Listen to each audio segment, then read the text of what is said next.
Hey guys, welcome back to my channel. Today we're talking about whether we can trust Jaclyn Hill or not. So if you're interested in hearing my opinion, then just keep watching. If this is your first time on my channel, welcome. My name is KARENHARRIS. I like to film tan girl friendly makeup videos here on YouTube. I love eyeshadow palettes, so if you like to see new eyeshadow palettes, see swatches, hear my thoughts on these new makeup releases, then this is the place for you.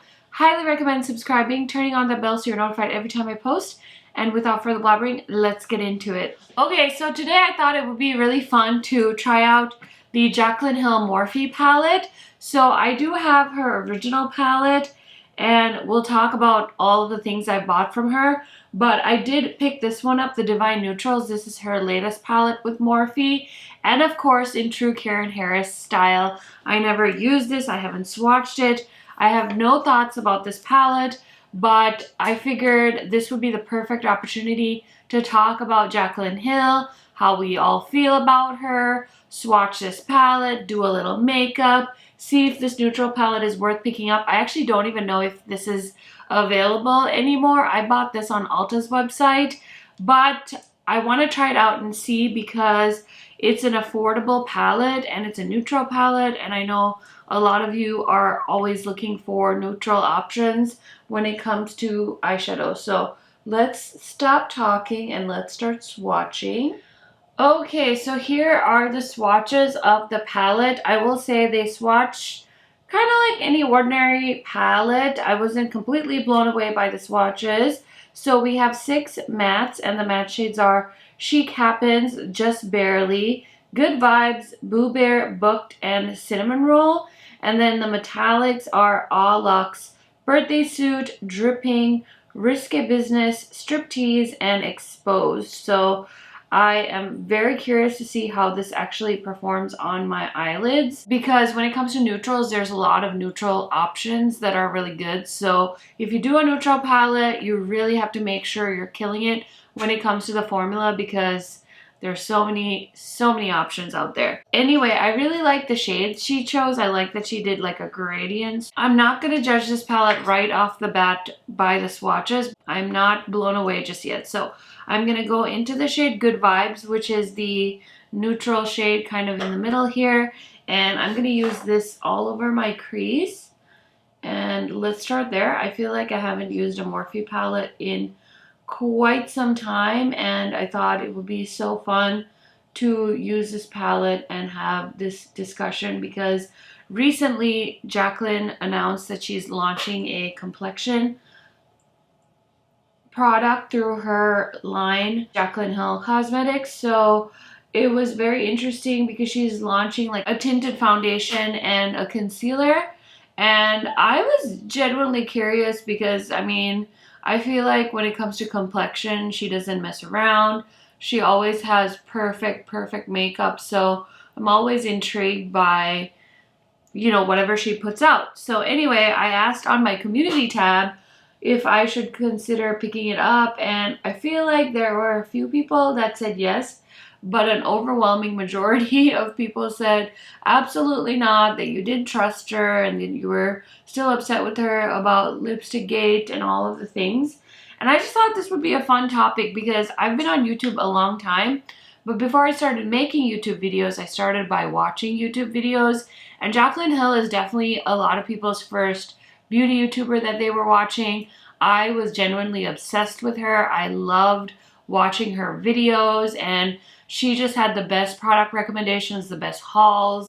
Everything about her was just so fabulous and just gorgeous, and I was like really in love with her. So when I first started watching her, I believe she had just launched the first palette she did with Morphe, which wasn't really a palette. She had just picked her favorite Morphe shades, and that was like the first Jaclyn Hill Morphe palette. So I missed that. Now I want to deepen up the crease, so I'm going to go into the shade Cinnamon Roll, and I'm going to put that on the outer corner. I got to keep doing my makeup while I talk. So anyway, I had missed her original palette and whatever, and then I believe she launched, I can't remember if she did her palette with Morphe or if she did Champagne Pop. I feel like I want to say she did Champagne Pop first, but I can't remember. Obviously, I'm doing the best I can, but I'm not like a commentary channel, so I'm just kind of doing this for fun and just talking about it like you would be talking about it with your friends, you know? I think it was Champagne Pop, but if I'm wrong, it is what it is, okay? So then she launched Champagne Pop with Becca, and I believe, I still remember the launch party, like it was so gorgeous, and I was like, oh my gosh, it's gonna sell out, and like we were all just like waiting in anticipation, and it launched on Sephora, and we all like lost our minds and bought Champagne Pop. And then I think Champagne Pop was supposed to be limited edition because it launched originally in like a palette form, right? Yeah, it launched as a palette. So then I think she said, oh, it's actually that the palette was limited edition, but the shade was, bless you, was coming back in a single or something like that. Anyway, there's like been hullabaloos with her no matter what brand she's worked with, whether it's her own brand or, you know, any brands that she's collaborating with. Then they did Morphe's palette with her, so the Jaclyn Hill Morphe palette, the colorful one, which now there was a video that came out I think a couple of years ago from Jen Love's Reviews where she compared the original Jaclyn Hill palette that she had to a new palette that she had bought at Ulta, and she had realized that the formula had changed and Jaclyn Hill never like said anything, so she got into drama about that too. But anyway, so Champagne Pop, there was drama. Then she did like Prosecco Pop. And then she did, oh my gosh, that's right. It was the palette and then the eyeshadow palette. And then the eyeshadow palette was a bust because people said the quality wasn't there. And so she blamed that on Becca because apparently Becca used a different factory than their regular factory to make the eyeshadow palette. So then there was like a big recall and people were confused about that. I'm putting the shade Booked in the crease now just to marry that light matte shade with the deep matte shade. So anyway, people were upset about that. So then we had that controversy. In the midst of all of that too, then she did a collection with Morphe called the Volt collection. And that one was 4 palettes, kind of like this size. I think it's this size, where she launched these palettes and then people started complaining saying the quality wasn't good. Then she did this whole situation of like, okay, we're sorry. These were made in a, I think she blamed it again on the lab, saying it was made somewhere else.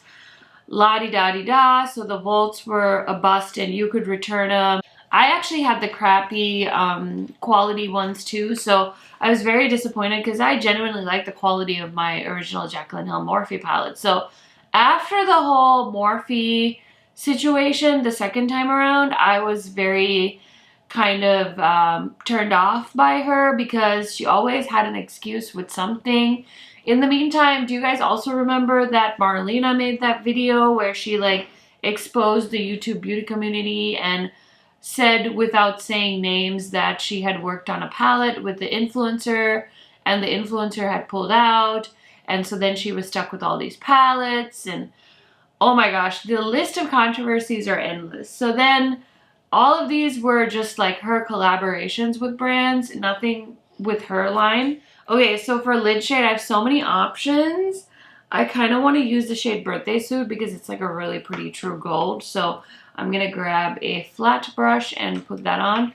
But yeah, so none of that had involved like her brand. And then finally she like got divorced and she launched Jaclyn Hill Cosmetics, and she started off with lipsticks, which like, sure, like, I don't know, I feel like she was definitely known more for like contours and highlighters and things like that, but she started off with lipstick and everyone was so excited for her brand to launch because, you know, she was like kind of the queen of the makeup game on YouTube for so long, and so many of us grew up watching her. I think especially people like my age grew up watching her, so everyone was really excited for her lipsticks. I personally didn't really have any interest because I didn't like the shades she chose.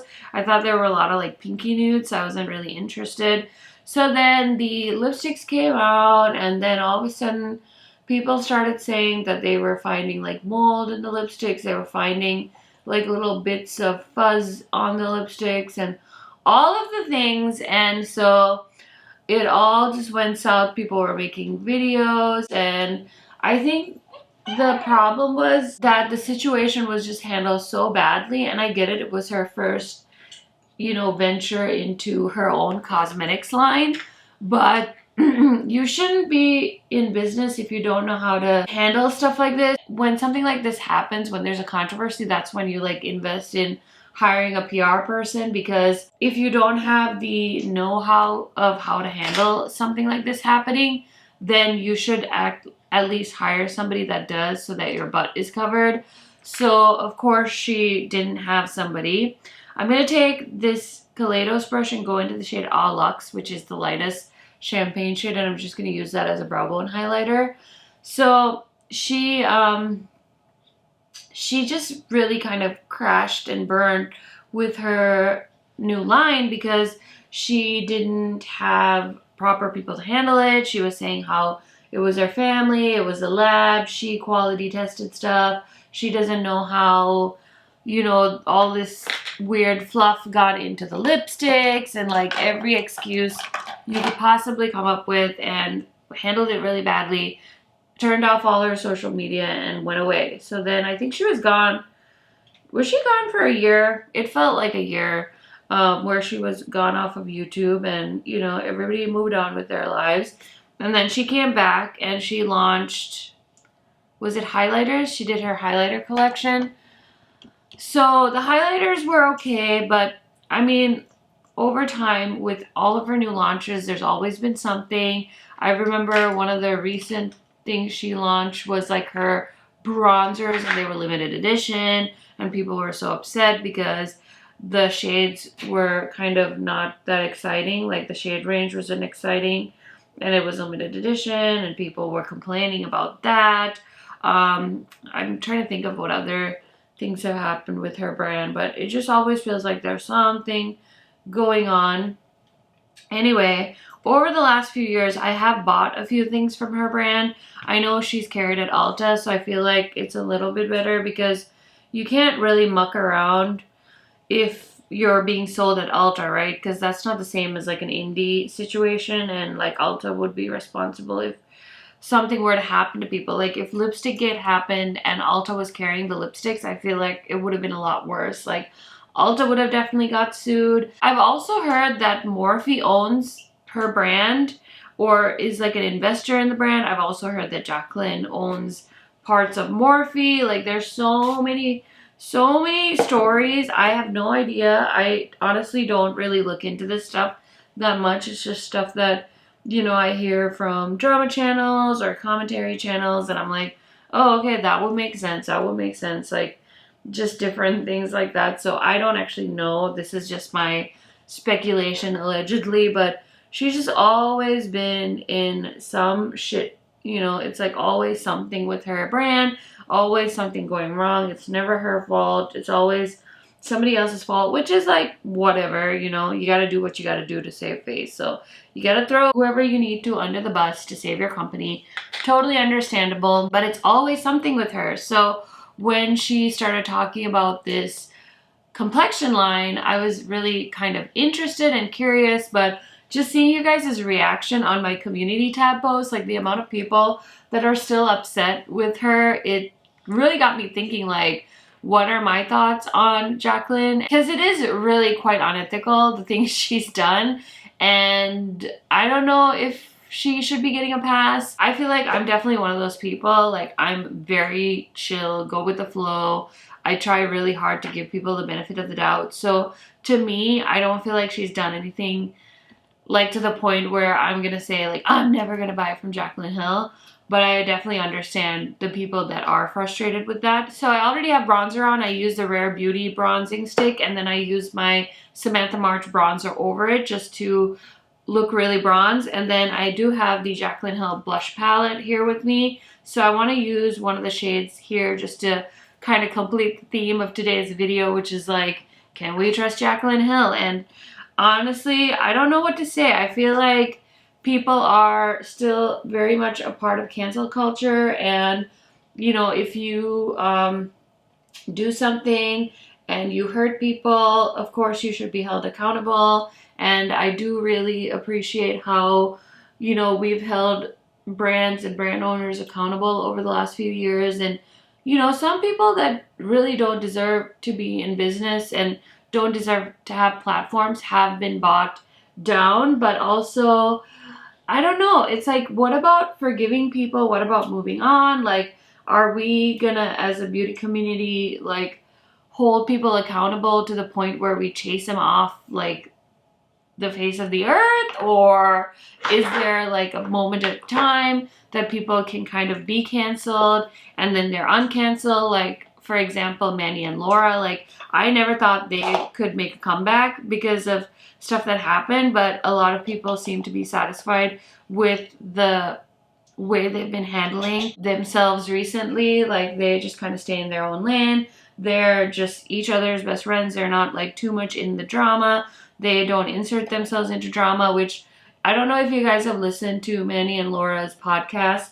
It's actually really good. It's called Full Coverage, and it's really fun. It's like you're hearing two best friends just chit chat, and I really appreciate it. I personally didn't ever think that I would watch Manny again or Laura. I've liked what they've evolved into, and if, you know, people can't forgive them, I understand. It's not, you know, anything that I needed to forgive them for. So then I wonder, like, if me watching them is bad because I'm saying what they did in the past is okay, but I don't think those things are mutually exclusive. Like, I feel like we could hold somebody accountable and then they can prove that they've changed, and then we can kind of move on just like we would in our day-to-day lives. So I also recognize that holding people accountable on the internet is a completely different thing than holding people accountable in your day-to-day lives. I feel like a lot of people that get canceled on YouTube and on Instagram and stuff like that wouldn't be that easy to cancel somebody in your everyday life, or at least that's how I feel, because trust me, there are some people that I have to deal with that I wish I never had to talk to again. And it would be like my greatest joy in life if I had never had to talk to certain family members. But unfortunately, because I want to keep the peace and so many circumstances, I don't have a choice. Like, I have to deal with them in my life. And it's so funny because I talk to my friends in real life and they're like, oh, just, you know, don't see them. Don't, you know, visit them. Don't have them as part of your life. But it's so easy to say that versus actually doing that, to like cut somebody off like that. So anyway, I'm just going on a tangent now, but I finished my blush. I added this highlighter. This is the Jaclyn Hill loose highlighter in the shade Balm. This is such a pretty highlighter. I really do think it's absolutely gorgeous. So anyway, if you're watching this video thinking that I'm gonna have some magical answer for you, like I'm gonna be like the person that says to you like, Jaclyn Hill's not canceled or Jaclyn Hill is canceled, I'm not gonna do that because I don't know what the answer is. Sometimes I watch her and I'm like, oh my gosh, like she is such a sweetheart. Like, you know, I want to support her brand. Like, she's such a hustler. And then sometimes she launches hairy lipsticks and I totally understand why people don't ever want to support her again. So I don't really have a conclusion, guys. I'm kind of looking to you guys to tell me your opinions, what you guys feel. This is a total judgment-free zone, at least on my part. And so I just want you guys to be respectful towards each other in the comments. And let's just talk about it. Like, what do you guys think? Can we just forgive her, or is it like a case-by-case basis? If you haven't been burned by her, do you even have the right to be upset with her? Should she be canceled forever? Or it should be more like a hold her accountable thing? But I don't know. I don't know what the right answer is because she's still making money. And she is one of the very few female YouTubers that is kind of in that, like, make boatloads of money realm. I feel like for a while there too, we really saw male influencers kind of benefiting and profiting off of beauty YouTube. A lot of the male influencers are kind of shady too, so I'm generalizing there. Of course, I don't mean every male in the beauty industry is shady, but I'm just saying that there's pros and cons for everyone, and I don't know what the correct answer is. I don't know. You know, I buy something from Jaclyn Hill Cosmetics, you guys will be upset with me. Or if sometimes, you know, she's not so bad, and then sometimes she's the devil, and it's just so hard to decide. And I know, like, she's had controversies, and not that I'm saying like one person's drama is less dramatic than other people's drama.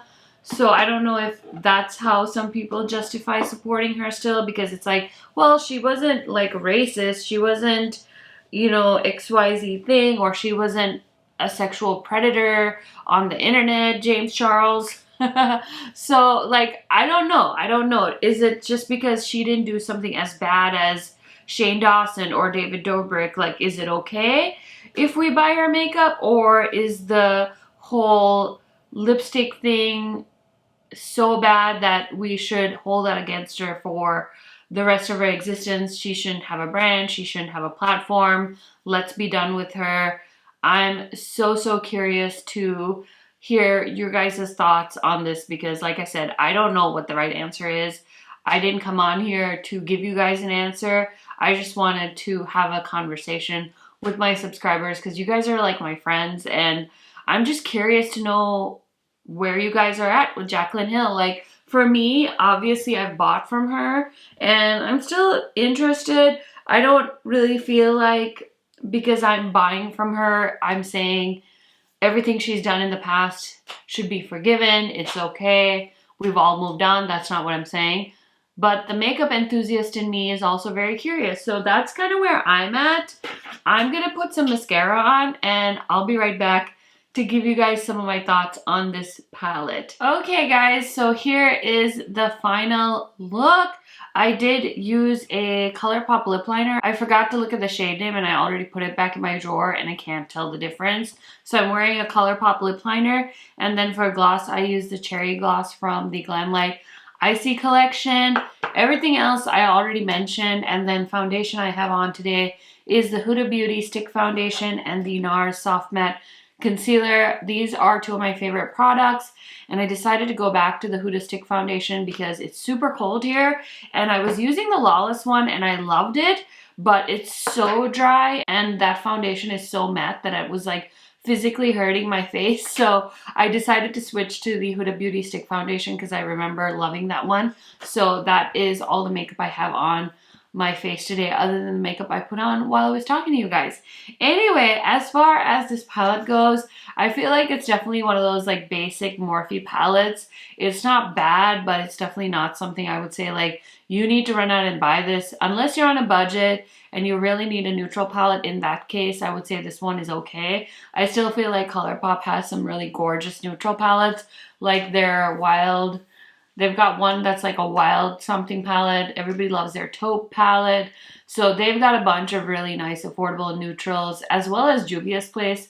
Those are the two that come to mind if you're shopping at Ulta, because I believe this palette is sold at Ulta stores. So yeah, it's okay. It's, you know, Morphe. So there's that. I do have another Morphe palette that I bought and I wanted to film a video with. I haven't done that yet. So I think I might do another chatty kind of video like this and include that palette, because one of my goals this year is to use my eyeshadow palettes. I have so many palettes that I've bought for video purposes and then I've never done a damn thing with them. So 2022 is my year to catch up, and I'm hoping to use every single palette in my collection that I haven't used already.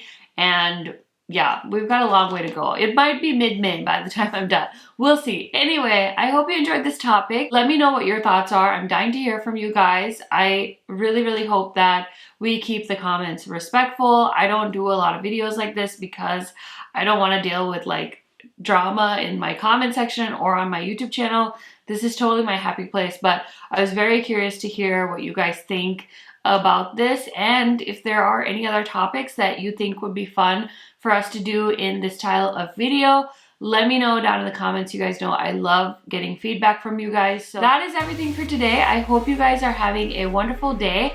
Thank you for watching, and I will see you in another video very soon. Bye guys!